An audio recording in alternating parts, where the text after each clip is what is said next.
So I want to talk about whole numbers real quick. Okay, now some of you may know about the whole theory of whole numbers. See, whole numbers are numbers like 30, 50. That's a whole number. Whole number are like 3 even. Right? So basically evens in the 50s, they're whole numbers. Okay? Now, you can see them, they're highlighted with these gray lines on my charts. Right? Those are the whole numbers. I watch whole numbers. The reason for this is people are fixated on whole numbers. Traders react to these numbers. They serve the same purpose as pivot points. So when we're at a whole number like we are right now, fooling around at it, sometimes you get these really nice setups right off the whole number. Okay, so it's another area to basically look for activity. Now, if you notice back here on this 5-minute chart, right, we made it up to the whole number, and what did we do? We consolidated. We didn't sell off, we just chopped around a bit. Was that a reaction to the whole number? I think so. Chopped around up there. It changed its attitude, it changed its behavior. Here it was going straight up. Touched the whole number, it flattens out. Somebody sold. Okay?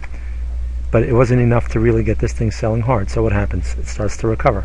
We're through the whole number again. Just because we're touching the whole number again doesn't mean it's a short. No. This structure here that implies it wants to go higher. So where's the next whole number? Well, 31. So we have, this is one resistance, and the pivot, which is below it, is another.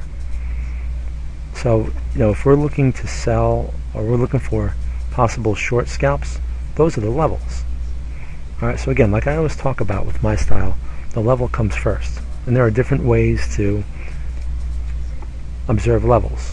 Pivot points and whole numbers are one way. Or maybe you could consider that 2 ways, but they work the same. Alright, other ways are using things like fibs and things like that, which, I'm not going to get into detail on that here. So it's important to recognize levels, because it's a starting point. It's a point of reference. Levels, just like pivot points, these whole numbers, just like pivot points, they present us with a range of prices. As you can see, we didn't just touch the level and sell off. We went slightly above it and then sold a little bit. Right? So it's a range. So we're within that range right now. But since we didn't react significantly, we didn't do one of we didn't do one of these things off the level. I know that traders aren't really regarding this level as very important right now. Because if they were, it would have done something like that. Okay, anyway. Alright, so that's what I wanted to say about that. Alright, so remember, keep an eye on whole numbers, potential support and resistance levels.